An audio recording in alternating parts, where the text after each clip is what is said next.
आप सभी को नमस्कार। जो नहीं बोल रहे हैं उनको भी नमस्कार।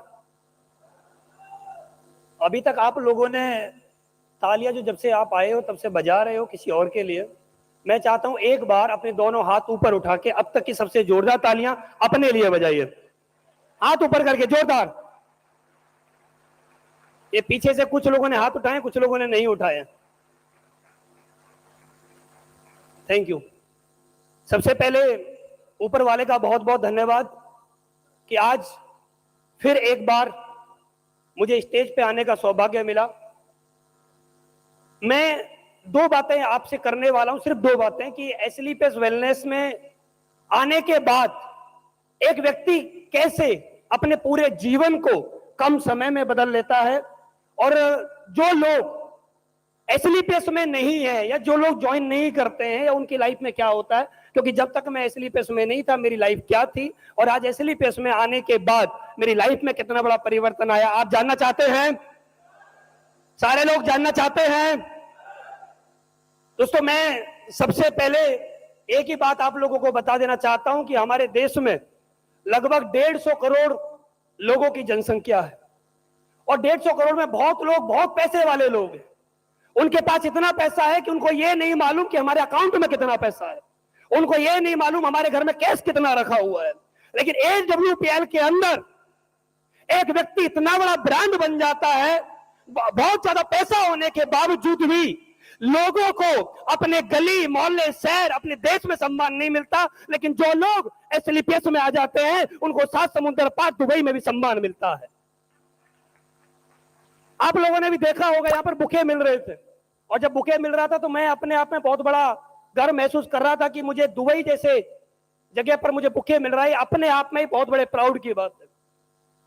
उसके बाद मैं बहुत बहुत धन्यवाद करना चाहता हूं मेरे सभी अपलाइन। मैं चाहता हूं एक बार जब मैं नाम लूं तो एक बार आपकी जोरदार तालियां हो जानी चाहिए। महागुरु जी शिव कुमार सर का एक बार जोरदार तालियां हो जानी चाहिए। महागुरु जी महिपाल सर का, महागुरु जी मामचंद सर का।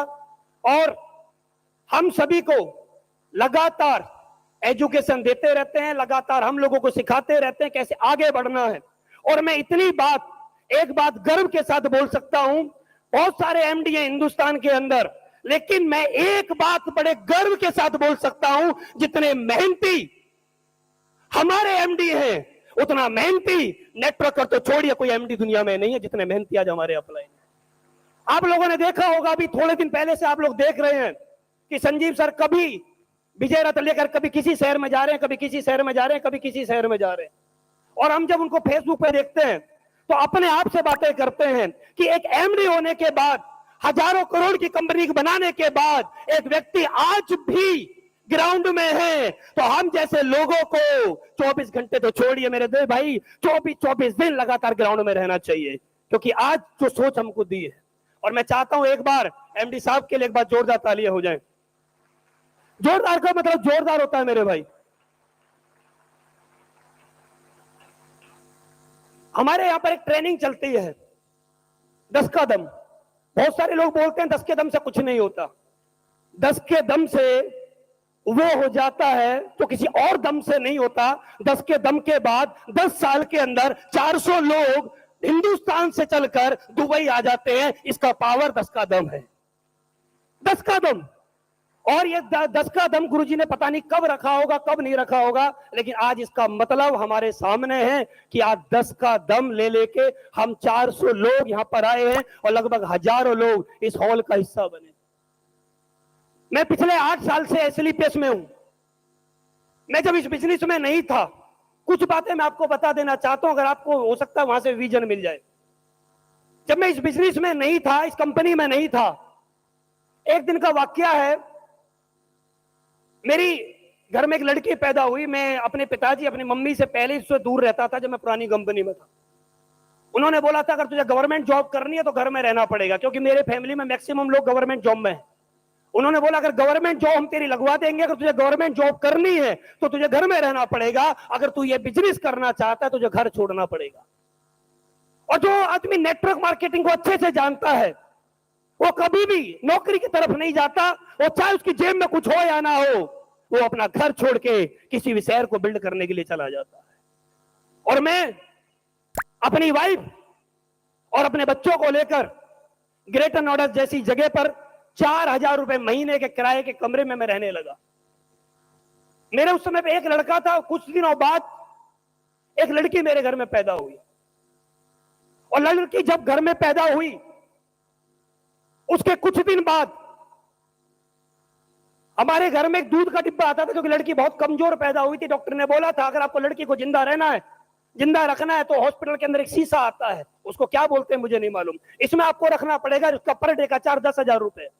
वो मेरे पास नहीं थे। मैंने बोला कोई और ऑप्शन बताई, तो उन्होंने बोला कि 350 रुपए का एक डिब्बा आता है जिसका नाम डेक्सोलेक के नाम से आता है। मैं उस डिब्बे को लाता और अपनी बेटी को पिलवाता। ऐसे ऐसे दिन निकलते रहे, कहीं से कोई इनकम नहीं आ रही थी। मुझे कहीं से पैसा चाहिए था तो मैं कर्जे पे कहीं ना कहीं से उठा लेता था, क्योंकि लोग मुझे कर्जा दे देते थे, और जब मुझे कर्जा मिलता तो मैं कर्जे के चक्कर में 10.5 लाख रुपए तक कर्जे में पहुंच गया। एक दिन का वाकया है, मेरी जब लड़की रो रही तो मैंने अपनी वाइफ से पूछा रो क्यों रही है? बोली दूध का डिब्बा खत्म हो गया है। मैंने बोला ऑप्शन क्या है? हमारे घर में जो मेरी मम्मी ने मेरी वाइफ को जितने भी सोने चांदी की चीजें दी थी तो वो सब मेरी बिक गई थी। मेरे पास, मैं काम करता था, मेरे पास लैपटॉप था, वो मैंने बेच दिया था। मेरे पास बाइक थी जो मुझे शादी में मिली थी, वो मैंने बेच दी थी।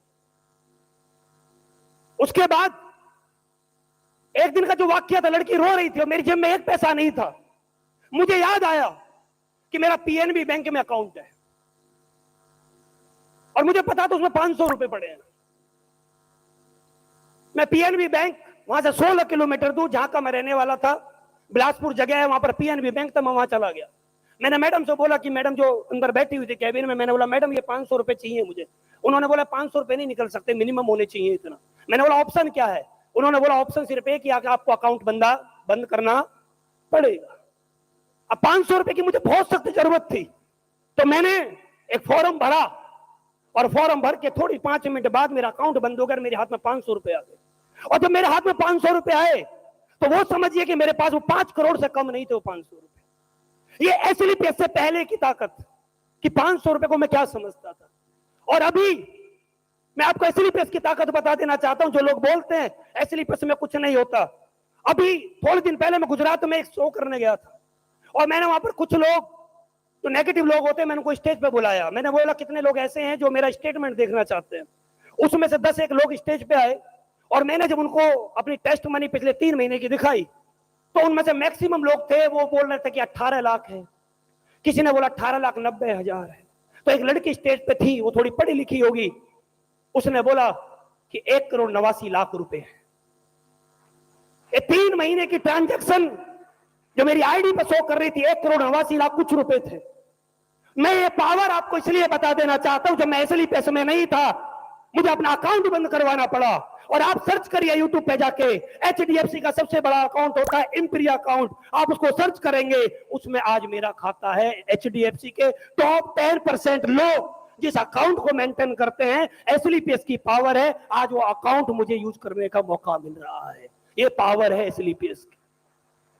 मैं जब इस बिजनेस में आया था उस समय पर मेरे पास चलने के लिए व्हीकल नहीं था, लेकिन आज एसएलपीएस वेलनेस की बदौलत एक नहीं कितनी गाड़ियां सब लोग जानते हैं। लेकिन सबसे बड़ी बात है मेरे जैसे व्यक्ति के पास, मेरे जैसे लड़के के पास, आज जब मैं इस क्लास से चलता हूं तो मुझे गर्व महसूस होता है। और मेरे को गर्व महसूस नहीं होता। मैं कौन हूं? एक बार की बात है, मैं और महिपाल गुरुजी ग्वालियर जा रहे थे और उस समय पर महिपाल गुरुजी के पास जैगवार गाड़ी थी। हम एक पेट्रोल पंप पे रुके, एक लड़का वहां पर आया, उसने ऐसा शीशा नॉक किया तो मैंने उसका बटन दबाया और शीशा नीचे गया। उसने बोला ये गाड़ी कितने रुपए की है? महिपाल गुरुजी की जैगवार जो है। मैंने बोला भाई मुझे मालूम नहीं है, सर खड़े उनसे